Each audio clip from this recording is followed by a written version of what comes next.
heard many complaints that people who commit vandalism during protests are not going to jail. The same thing is happening for people accused of other crimes. New tonight, in a special Operation Crime and Justice report, KOMO's Matt Markovich looks into why nobody seems to be going to jail.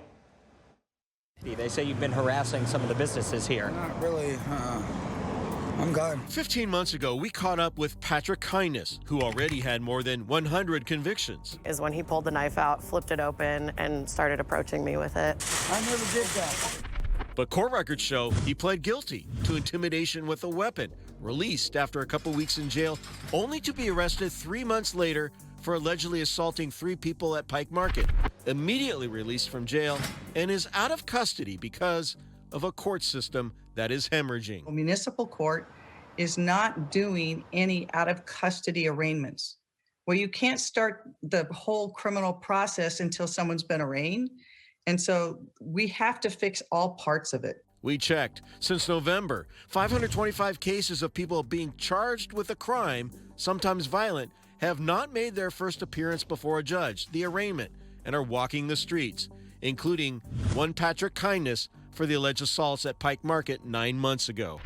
We have historic levels of backlogs. At the King County Superior District and Seattle Municipal Courts for many reasons, including the need to social distance in jail, which means fewer inmates.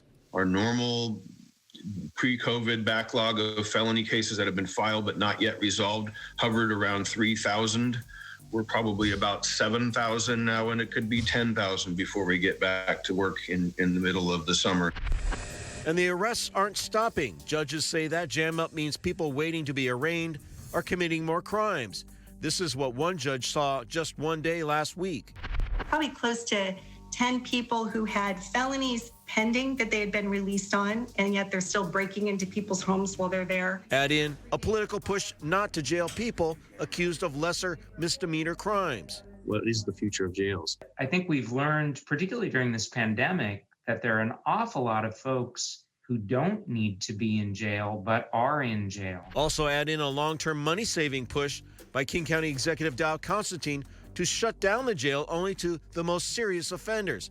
The pressure not to send people to jail right now is huge. I can't overstate the magnitude of the problem.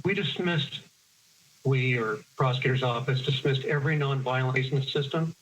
It would take us some years to get through the violent cases. King County prosecutor is only taking the most serious cases now in a unique way. We do have a formula. It's an algorithm that we've developed to help us make the best decisions about which of those hundreds and hundreds of potential cases we could file that we should file. Which may explain why protesting vandals, even if they do serious property damage, If they're breaking windows, if they're being violent, they need to be held accountable. may never see jail time. In Seattle, Matt Markovich, KOMO News. Marion Preston, officers arrived to find a naked woman at this motel behind me. They're still searching for the man who attacked her. Now, you take a look back here. There is a patrol unit still behind the crime scene tape, but at one point, this parking lot was crammed full of police vehicles, and investigators are still out there gathering evidence. Really, though, one of the most troubling things about all of this is the number of rapes being reported so far this year. Officers have swarmed this motel along East Marginal Way after witnesses called 911, and the sexual assault unit was mobilized. We got called here tonight for multiple 911 callers who reported that there was a naked woman who was holding a gun. Officers arrived and contacted the woman, and we are now investigating a possible rape. This crime comes on the heels of another rape from earlier this week that began at a bus stop in the center of the Junction, one of the main business districts in West Seattle. I'm surprised it happened right here. Yeah, I would have thought this is pretty brightly lit, and you know, it's the Junction, so it does seem like it's surprising that right here it would happen. Investigators say a man started groping a person waiting at the bus stop. When the person tried to get away, the man chased after, then raped the person in an alley. Before COVID, there would be the theater or the restaurants, and there were people around, always. Probably because no one's around as much. Like, there's not as many people around, so you can get away with stuff easier. Officers did arrest the man near a Starbucks, and prosecutors have since charged him. They say it's the 20th rape case they have pursued in court so far this year. We're seeing a pretty concerning start to the year so far. it's not the trend that we want to see. Investigators are trying to figure out why rape and other assaults are on the rise, but they say each case has its own unique circumstances. It's hard to say if it's one thing or another now. They're always looking at the numbers, and we've got somebody who runs just stats to try to find those trends. Well, Preston, this announcement out of Canada essentially prohibits any commercial cruise from stopping at its ports. Right now, under law, any ship leaving Seattle must make a stop in that country before proceeding on to Alaska. If another sail season slips away, it would mean a huge blow for businesses. Sitting idle, the Victoria Clipper. It and Seattle's entire cruise industry once again in troubled waters.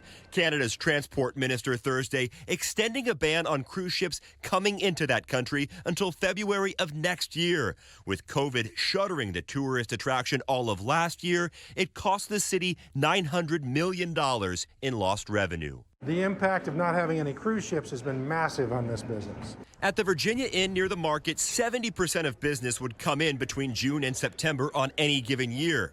Not so much anymore. And owner Carl Sexton can't say he's surprised with that news out of Canada. We weren't counting on anything in the first place. Down in Pioneer Square, it's a struggle every day to keep a door open. The lack of cruise visitors has been immense. I haven't seen so many empty storefronts since 2008 when we were almost completely boarded up. In a statement, Holland America says in part, quote, "While this is beyond our control, we remain committed to operating any portion of our Alaska season, and we are hopeful that positive progress relative to the pandemic accelerates to the point that the Canadian Transport Minister will rescind the interim order."